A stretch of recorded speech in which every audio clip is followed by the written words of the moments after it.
Então, nós estamos aqui por conta do episódio da pandemia do coronavírus, gravando as nossas mensagens para poderem ser transmitidas aos nossos irmãos em Cristo.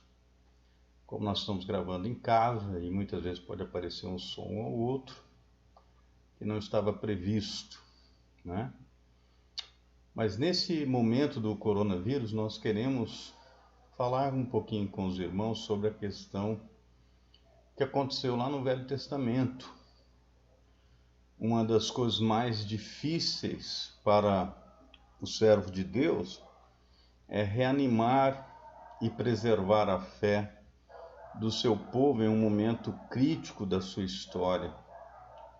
Um momento em que a fé é provada e muitas vezes ela é também enfraquecida. Ao olhar para as páginas do Velho Testamento, nós vemos uma calamidade que de forma lenta vai se espalhando pelo mundo antigo. Agora, já há mais de 2.500 anos, e ela ia se alastrando a um ritmo assustador e ia atingindo uma nação após outra. Então, todo rei, toda nação, todo cidadão acabou, vendo isso acontecer.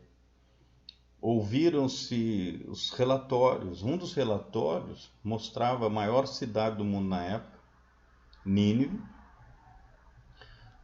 E essa cidade ela não caiu da noite para o dia, mas durante semanas e semanas e até meses.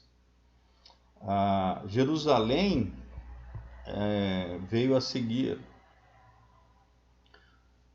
Jerusalém sofreu ondas de destruição. A primeira onda em 605 a.C., aí 8 anos depois, em 597 a.C., e finalmente é uma dizimação total 11 anos depois, em 586 a.C. Aí a pergunta é: que ameaça foi essa que paralisou as grandes cidades do mundo? E isso não apenas por horas, não apenas por dias, mas por semanas e até meses e, digamos assim, até anos. Aí você olha e vê o crescente poder da Babilônia e a marcha lenta do seu exército de uma capital para outra, montando cercos que duravam meses e derrubando as principais cidades do mundo, à medida que as suas linhas de suprimento acabavam e o povo começava então a passar fome. Interessante é que o povo da primeira aliança ele não foi surpreendido, porque Deus enviou profetas, mesmo em meados do século 7, antes de Cristo, enquanto a Síria era o poder mundial reinante e a Babilônia estava em ascensão lenta, os profetas de Deus, sendo Isaías um deles, ele já havia profetizado sobre essa destruição, que se aproximava. E aqui nós encontramos um profeta menos proeminente, um profeta menor, digamos assim, Abacuque, e que tem uma palavra que marcou a sua época e marca a nossa época também, diante do que nós estamos passando com o coronavírus. E a primeira coisa que nós podemos perceber é que Deus não olha de maneira ociosa para o problema. De modo diferente de qualquer outro profeta hebreu, Abacuque ele nunca se vira e fala diretamente ao povo em seu pequeno livro. No primeiro momento, ele relata o seu diálogo com Deus e a surpreendente obra de Deus nele, deixando a aplicação pessoal para cada leitor. O esboço do livro ele é muito simples, no que diz respeito às profecias hebraicas. Primeiro, Abacuque ele começa com suas frustrações aparentemente justas, alguém diria que talvez um pouco exageradas, mas ele começa a perguntar, questionar Deus. Veja aí a partir do versículo 2, que diz assim: Até quando, Senhor, clamarei eu e tu não me escutarás? Gritar-te-ei violência e não salvarás? Por que razão me mostra a iniquidade e me fazes ver a opressão? Pois que a destruição e a violência estão diante de mim, havendo também quem suscite a contenda e o litígio. Por esta causa, a lei se afrouxa e o juízo nunca se manifesta, porque o ímpio cerca o justo e o juiz se manifesta torcido. Veja que Deus responde com uma revelação que o profeta nem esperava. Né? Se você olhar do versículo 5 em diante, diz assim: Vede entre os gentios e olhai, e maravilhai-vos, e admirai-vos, porque realizarei em vossos dias uma obra que vós não crereis quando for contada. Porque eis que suscita os caldeus, nação amarga e impetuosa, que marcha sobre a largura da terra, para apoderar-se de moradas que não são suas. Horrível e terrível é, dela mesma sairá o seu juízo, e a sua iniquidade, e a sua dignidade. E os seus cavalos são mais ligeiros do que os leopardos, e mais espertos do que os lobos à tarde. Seus cavaleiros espalham-se por toda parte. Seus cavaleiros virão de longe e voarão como águias que se apressam a devorar. Eles todos virão para fazer violência. Os seus rostos buscarão o vento oriental e reunirão os cativos como areia. E escarnecerão dos reis e dos príncipes, farão zombaria. Eles se irão de todas as fortalezas, porque amontoarão terra e as tomarão. Então muda sua mente e seguirá, e se fará culpado, atribuindo este seu poder ao seu Deus. De forma resumida, esse profeta está ouvindo de Deus algo assim: sim, pequeno profeta, meu povo se tornou perverso, e eu não estou olhando ociosamente para essa maldade do meu povo. Eu estou levantando os babilônios para destruí-los. Diante disso, Abacuque ele levanta uma segunda declaração. Versículos 12 até versículo 1 do capítulo 2 diz assim: Não és tu desde a eternidade, ó Senhor meu Deus, meu santo? Nós não morreremos. Ó Senhor, para juízo o puseste, e tu, ó rocha, o fundaste para castigar. Tu és tão puro de olhos que não podes ver o mal, e a opressão não podes contemplar. Por que olhas para os que procedem aleivosamente, e te calas quando o ímpio devora aquele que é mais justo do que ele? E por que farias os homens como os peixes do mar, como os répteis que não têm quem os governe? Ele a todos levantará com um anzol, apanhá-los-á com a sua rede, e os ajuntará na sua rede varredora. Por isso ele se alegrará e se regozijará. Por isso sacrificará a sua rede e queimará incenso à sua varredora. Porque com elas engordou a sua porção e engrossou a sua comida. Porventura, por isso esvaziará a sua rede e não terá piedade de matar as nações continuamente? Sobre a minha guarda estarei, sobre a fortaleza me apresentarei e vigiarei, para ver o que falará a mim, e o que eu responderei quando eu for repreendido.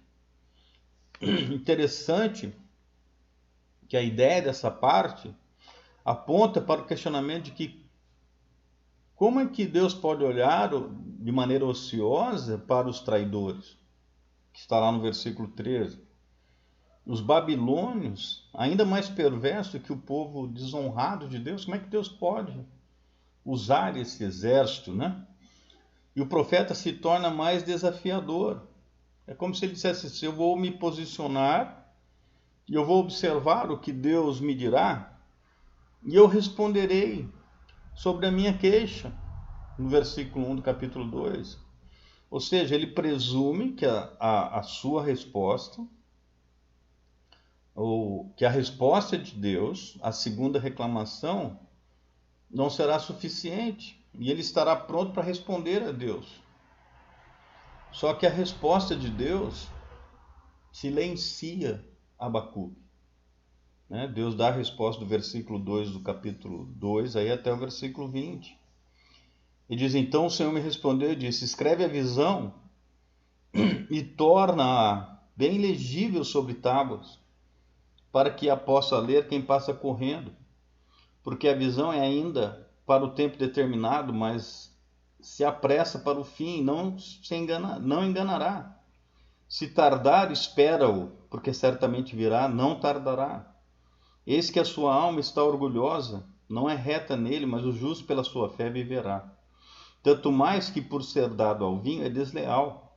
Homem soberbo que não permanecerá, que alarga como o inferno a sua alma, e é como a morte que não se farta e ajunta a si todas as nações e congrega a si todos os povos.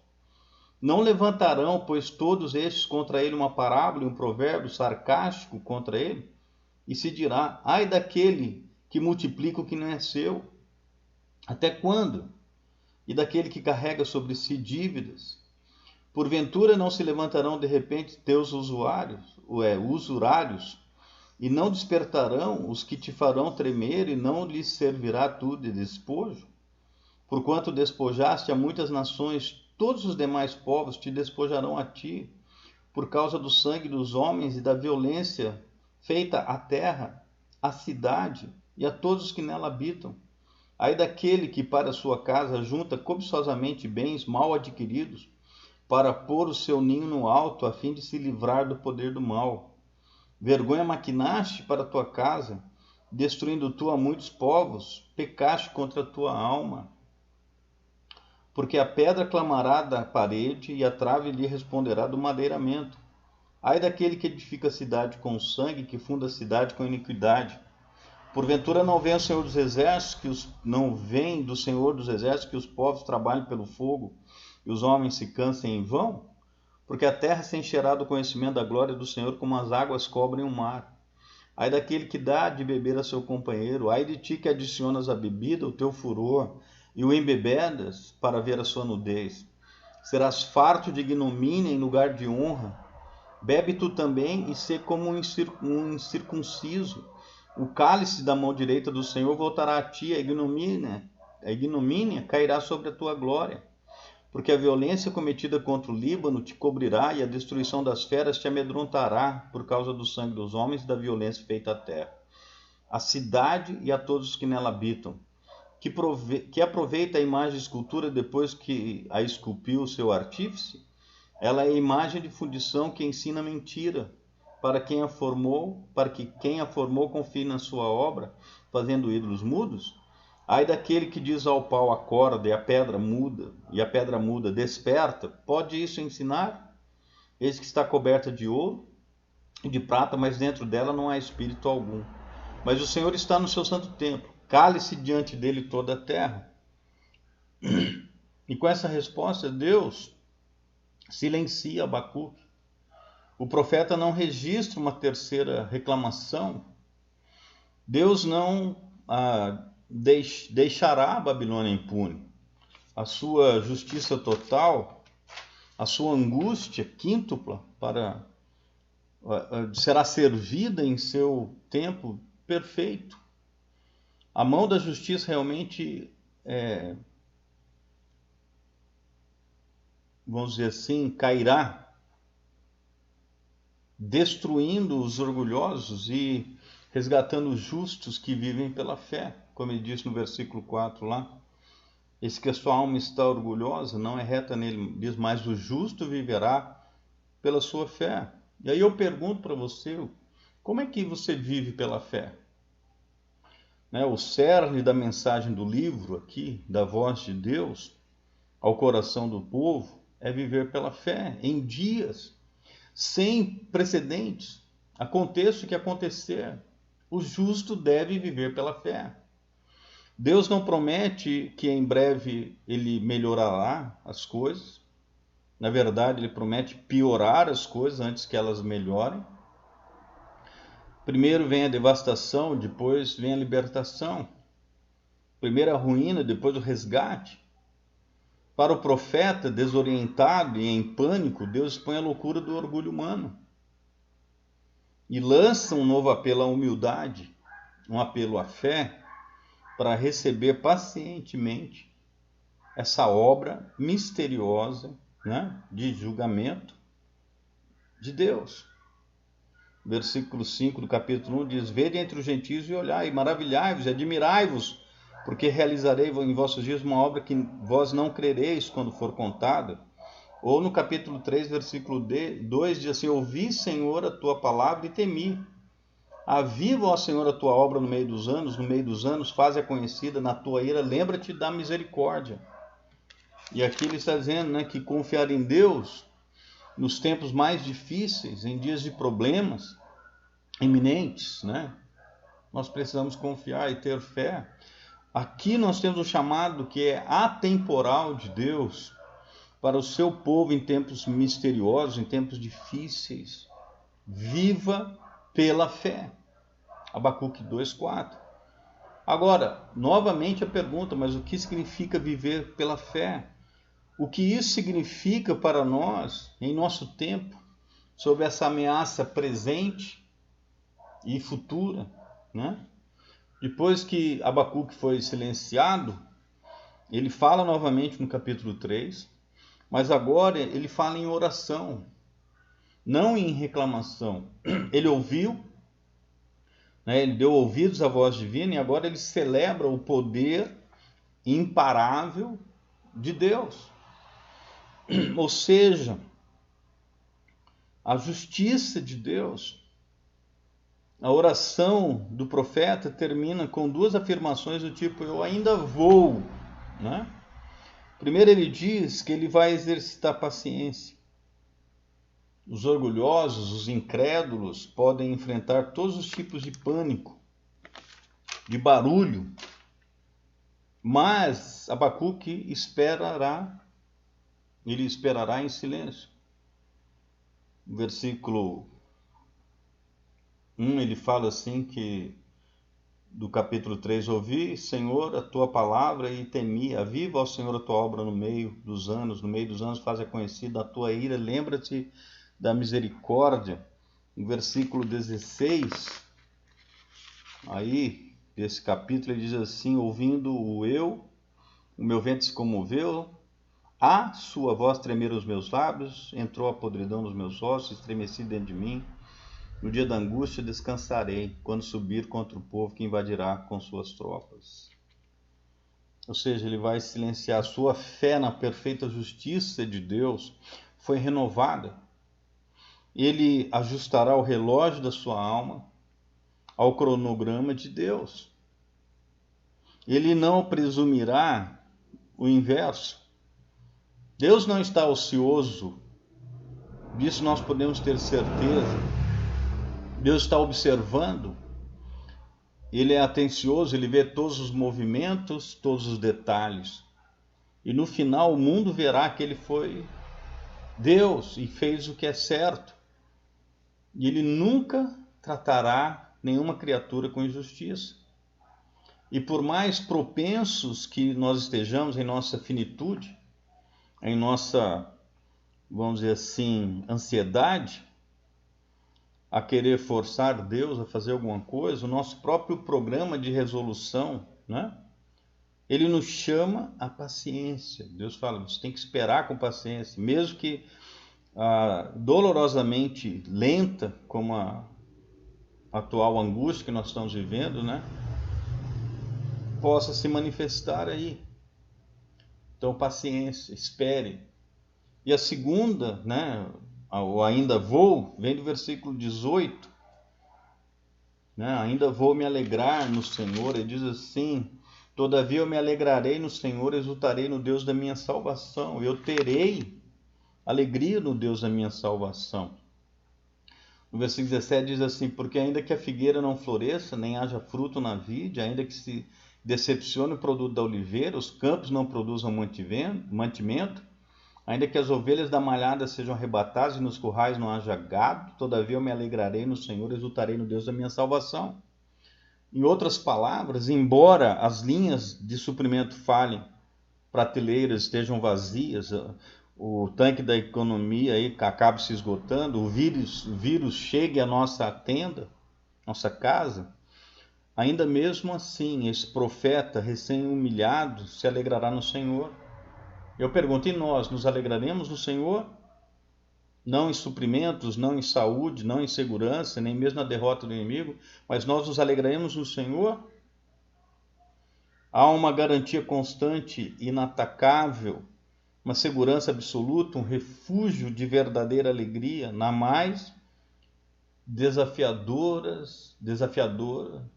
das jornadas.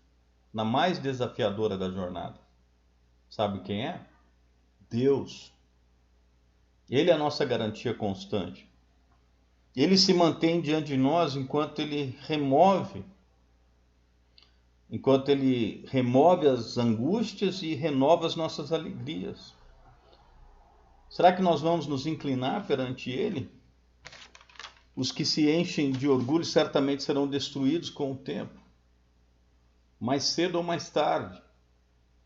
Mas os que acolhem a mão humilde de Deus e se curvam com fé, em paciência silenciosa e alegria transcircunstancial, aquela alegria que vai além da circunstância, esses encontrarão o próprio Deus. Como diz o versículo 19, o Senhor Deus é minha força e fará os meus pés como os das cervas e me fará andar sobre as minhas alturas. E aqui é interessante, porque entre as muitas maneiras pelas quais Deus pode inspirar a sua igreja, nos próximos dias nós temos pelo menos uma pista de Abacuque. Como é essa paciência e alegria? Sabe como é? Cantar. É dessa maneira impressionante e incomum que essa curta interação entre o profeta e Deus termina com o profeta cantando louvores. É por isso que ele termina com uma instrução para o culto corporativo. Olha lá. Ele fala assim, para o cantor mor sobre os meus instrumentos de corda. Então essas linhas finais não são apenas uma oração, são uma música para os outros participarem. E não há nada assim em todos os profetas. Abacuque começa com tanta agitação e o que parece desafio, né? Como encontramos em qualquer outro lugar. E, no entanto, Deus graciosamente move a sua alma de protesto para o louvor. Deus encontrou o profeta em seu orgulho, em seu desafio, no seu medo.